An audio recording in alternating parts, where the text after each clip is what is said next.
தி. ஜானகிராமன் அவர்கள் எழுதிய ஒரு கதை.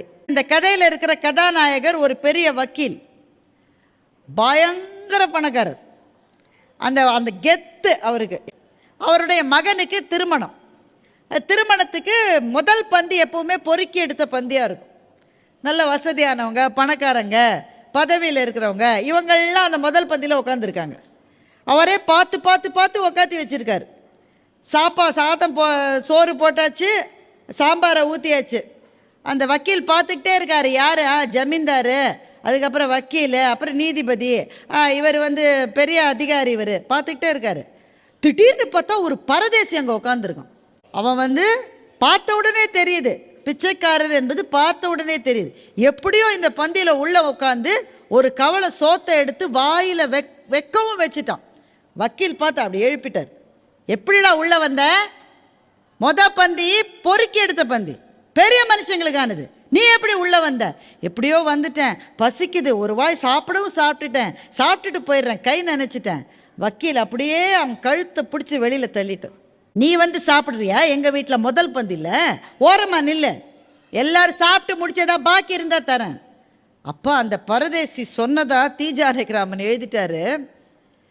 என்னை வெளியில் தருத்திட்டல்ல, நீ அழுதுகிட்டே 16வது நாள் போடுற சோத்தை நான் சாப்பிட்றேன்னு சொல்லிட்டார். கொடும் சொல். அந்த கொடும் சொல்லை அந்த பரதேசி சொல்லலை, அவர் வயிற்றிலே இருந்த பசி சொன்னது. பசிக்கு அப்படிப்பட்ட பயங்கரமான முகங்கள் உண்டு. அவர் சொல்லிட்டார். என்ன சொன்ன நீ அப்படின்னு வக்கீல் எழுந்து அடிக்க போறாரு. அதுக்குள்ள அந்த பரதேசி போயிட்டான். கல்யாண பையன் ரிசப்ஷனில் நல்லா உட்காந்து பாட்டு கேட்டுட்டு இருந்தவன், எனக்கு என்னவோ போல கஷ்டமாக இருக்கு அப்பா, நான் போய் படுத்துக்கிறேன், தலை சுத்துதுன்னா. அன்னிலிருந்து ஆரம்பிச்சுது. போகாத டாக்டர் இல்லை, பார்க்காத வைத்தியம் இல்லை, வரவழைக்காத மெடிசன் இல்லை, என்ன செஞ்சு என்ன.